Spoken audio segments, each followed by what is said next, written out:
Hello, and welcome to the first lecture of Race and Racism. I am John Beverly.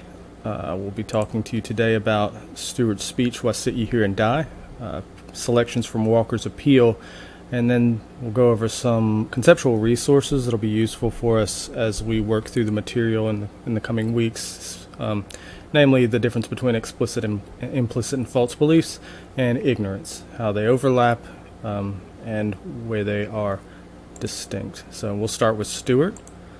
So this speech, Why Sit Ye Here and Die?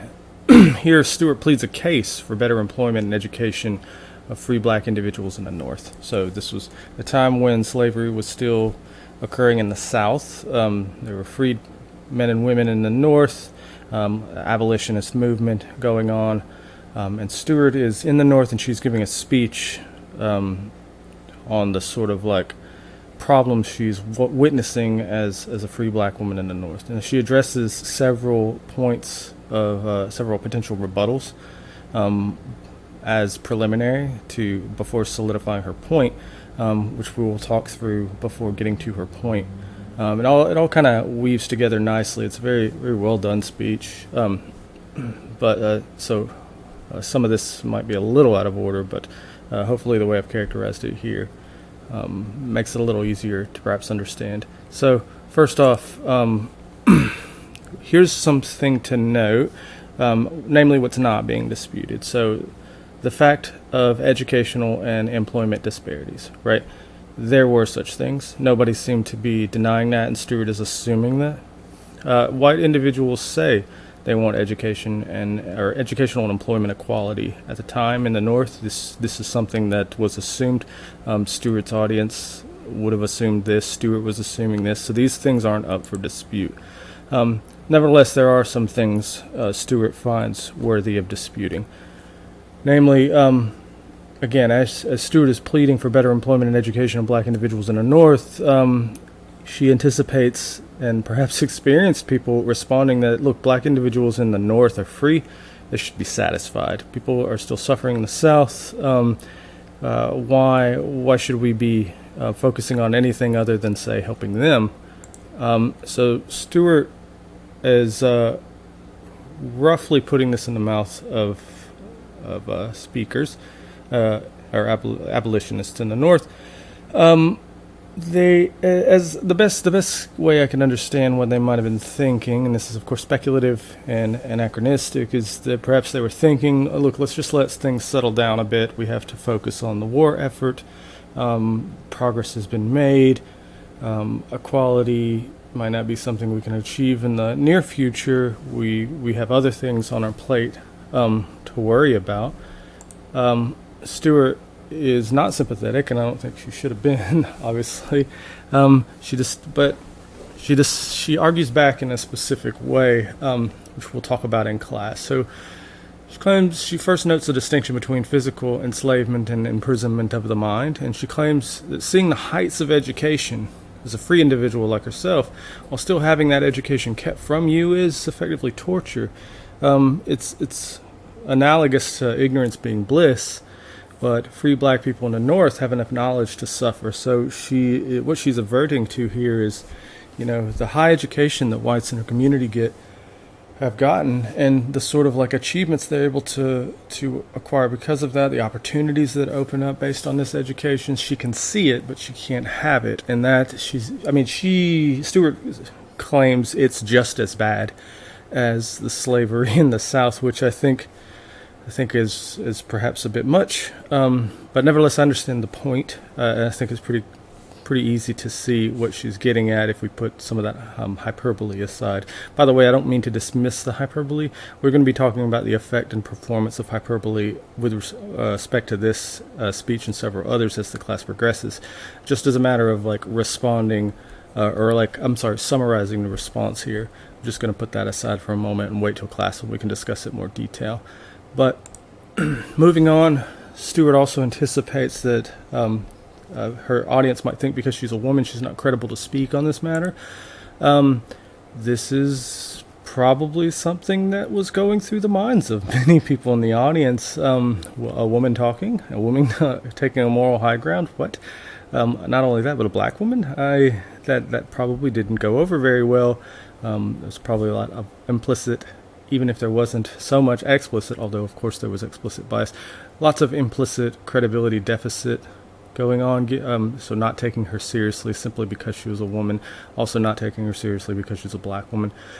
So here Stewart uses a sort of rhetorical move which is common at the time. She takes a spiritual high ground. We're going to see this come up again and again in some of the other literature, and specifically Martin Luther King Jr. So it's taking a spiritual high ground and appealing to a divine authority to support her testimony. This is the part of the essay or the speech where she says, "The Spirit is moving me to plead the case, me in particular as a woman." So this is sort of again, as I mentioned, this is going to be something that pops up again and again. This sort of credibility deficit that's experienced by marginalized individuals and intersections of oppression are on display here. Again, Stewart was a black woman, so two intersecting lines of credibility deficit that she was experiencing and aware of, and pointing out to, calling attention to, as a way to maybe rebut that like background thought that might be going on in the audience. So another was Stewart wanted to make clear that this problem in the North, as you saw, was not solely about, or not solely restricted to white men. You might think this is sort of like you might think somebody might offer like a some bad apples sort of argument. Look, it's not all of us, like just some of us, not everybody, right? Like some bad apples, white men. But Stewart responds, even white women who own businesses refuse to hire women of color.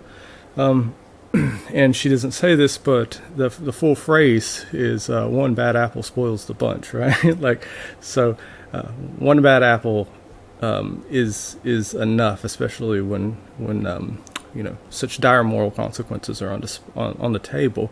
Now, this is again going a little beyond what Stewart says, but her point stands nonetheless. This is systematic. This is common. It's not just restricted to one specific subgroup of people with educational and intellectual advantages at the time.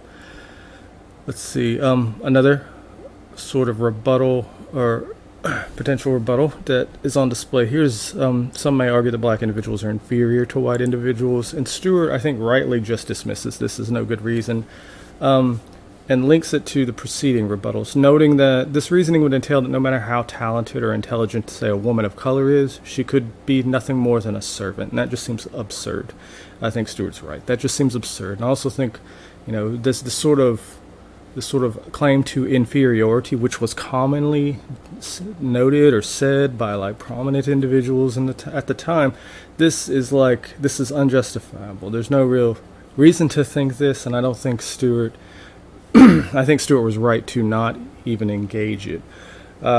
It's engaging it gives it credibility. But again, this is something that will emerge as we progress through the class, the sort of credibility gained by engaging with certain viewpoints.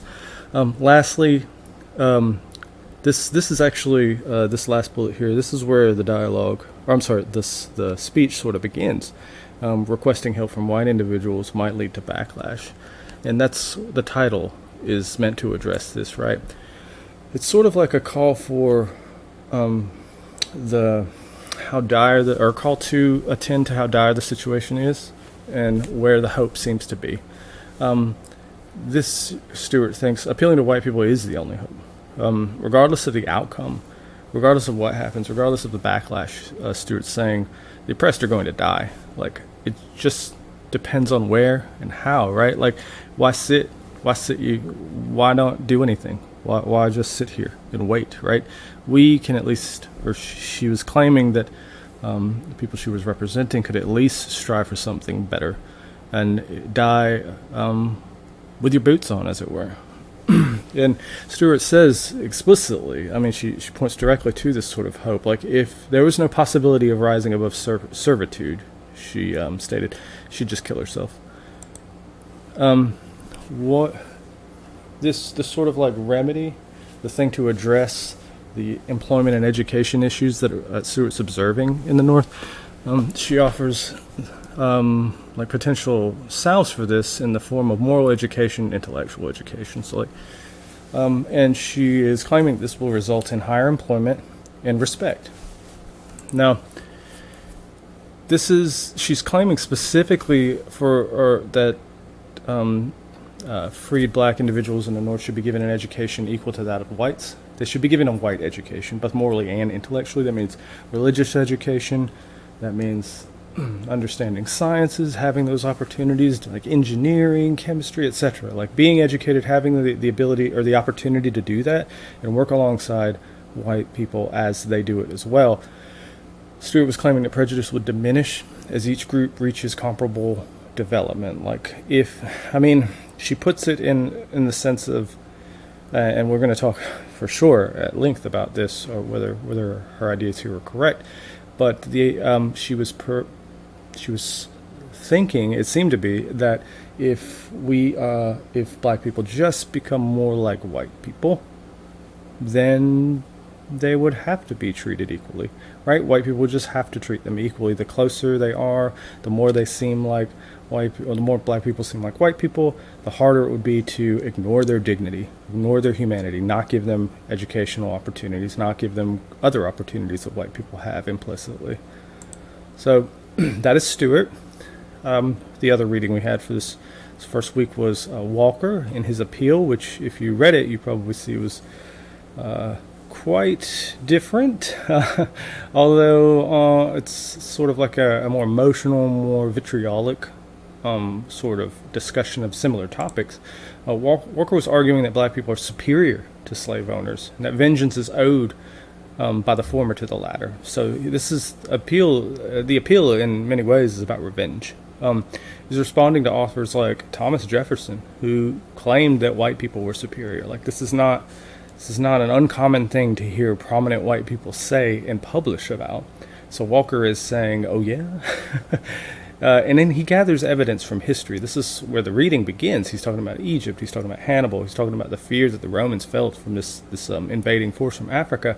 And these are counterexamples to claims that white people are superior. It's like, oh yeah? We have been... even your history, Europeans, even your history is full of many, many examples of how courageous, Walker's saying, black people, people from the African continent are, and how superior they are, how afraid of them you are, and their ability. Now Walker is not, as Stewart seemed to be doing, pleading a case to white people. He's instead making an appeal to black people, namely to rise up and fight back against injustice. He goes pretty far. He charges that black people, whether they're enslaved or not, have a responsibility to overcome the shackles that they find themselves in. Yeah. You'll hear me sort of like echo this at some points, especially when we're debating. My line on this is it's weaker than Walker's, but it's something like there's some truth to what Walker is saying. It shouldn't be the responsibility of the victim or the enslaved, but it is. The world just sucks, right? It shouldn't be like that, but some of the responsibility is on them. Now, to what extent and what that means is a difficult question that we're going to think a lot about and try to be sensitive about. But I get the idea here that Walker's pushing, right? Like, maybe not as forceful. We'll talk a bit more, of course. But this is the general idea.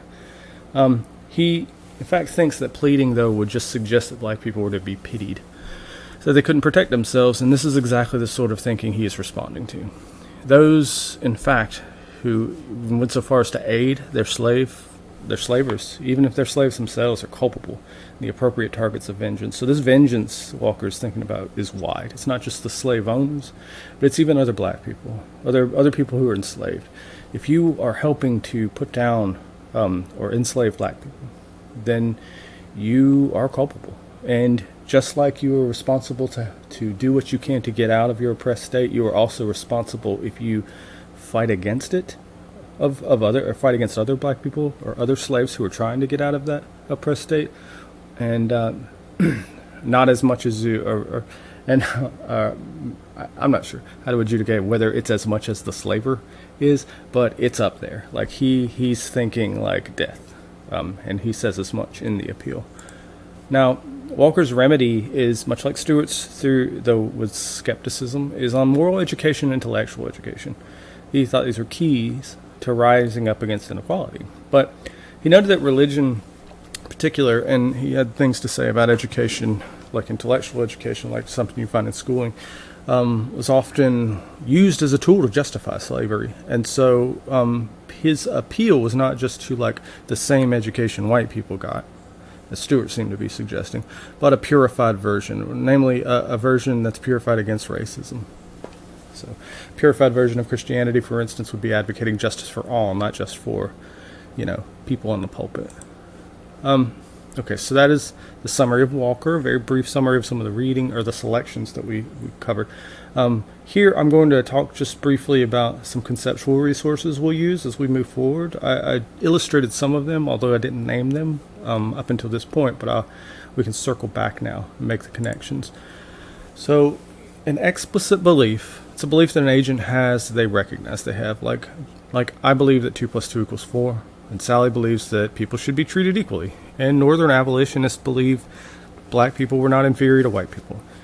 This is something that they would say, right? This is something they explicitly stated. This is something that, you kind of know you believe, right? Now, this is not to say that you can't have other beliefs that conflict with this. People say one thing and believe other things. People say they believe some things while they act differently, right? Like this happens all the time. This is where implicit beliefs come in. These are beliefs that an agent has that they may not recognize they have. And that's a broad definition, but here's some characteristic examples. You believe I'm bald, I'm sure. If you've seen a picture of me, you probably believe I'm bald, but I bet you didn't know you believed that until I just said it. I mean, now that you know it, it's an explicit belief, right? You know you believe it, but you probably believe lots of things. I bet you believe that I have, 2 arms, right? If you watched the introductory video, for instance, you would have seen them, but that was an implicit belief, I suspect. I bet nobody during the video was like, wait, he has 2 arms. Like, of course, right? But implicitly you believed it, and as I'm bringing it to your attention, you agree. You probably also believe that there are at least 7 electrons, like, at least. And you probably also believe Northern abolitionists believe black people were inferior to whites. Now, the sense of believed here is like implicit, so it's a performative contradiction. This claim here and the claim on the preceding slide with explicit beliefs. And here's how it works: Northern abolitionists explicitly believed that black people were not inferior to white people. Nevertheless, they implicitly believed that black people were inferior to white people. Now, the sort of test here is, what did they do? So they said one thing. They said there's not an inferiority going on here. They're abolitionists, right? They sought equality, right? They believed in equality. They believed that equality was something to be to seek, right? It was choice worthy. Nevertheless, they wouldn't give them jobs.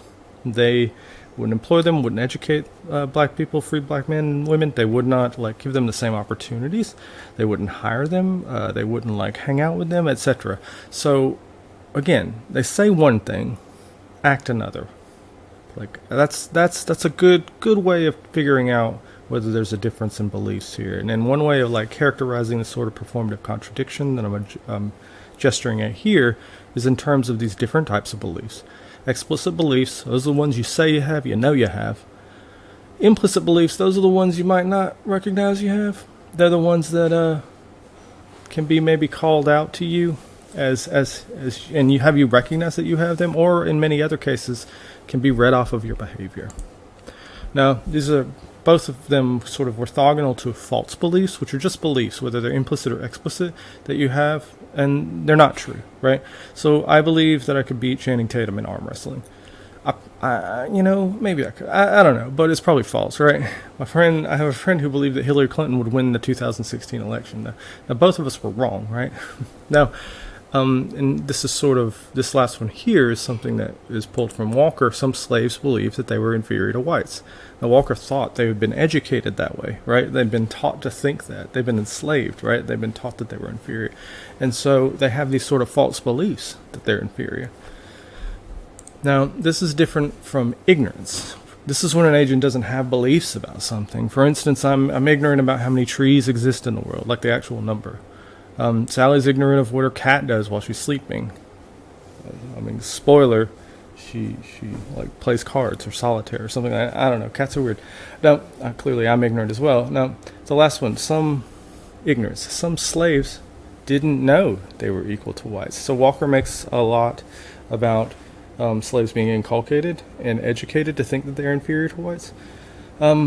It's plausible, not certainly not implausible at all, that some slaves didn't even know they were equal to whites, and it's not because they believed they were inferior. Maybe it's just not the sort of thing that ever occurred to them. If you're raised in an environment like where certain like social structures are always and have always been on display, as far as you know, they're not the sort of things you might question. And so this could be very well an instance of ignorance, where it's not even like the thought occurred to you that equality was something on offer, or inferiority, or superiority. It's just not something you thought about.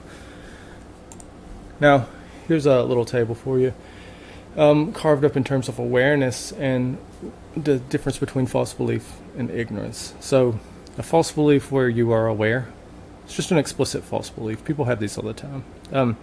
They might not know that the belief they have is false, but it's a belief they know they have all the same. So a false belief that lacks awareness, like you don't know you have it, this is like implicit false belief. This is something like implicit bias, like you act that way. That's a great way. Reading off your behavior is a great way to determine that you have like a certain beliefs, right? Beliefs are like the lubricant that tells you or informs how you behave, right? So it makes sense that we could read off your behavior to see what beliefs you have. So on the last row here, we have ignorance, and you can be aware of what you're ignorant of, and you can lack awareness of your ignorance. No awareness seems like the obvious one, right? Like you don't know what you don't know. But sometimes you can know that you don't know things, right? Like you can know what you don't know. Like you can know, for instance, that what would be a good example? Like I know that I don't know the number of electrons in the world, right? Like I'm explicitly aware of the ignorance that I have. Now we'll talk about this sort of like bottom row distinction in more depth later, but hopefully that distinction is somewhat clear, right? First, you can be aware of what you don't know, and then you can also be unaware of what you don't know. Okay, I will stop there. Thank you so much for listening, and I'm looking forward to seeing you.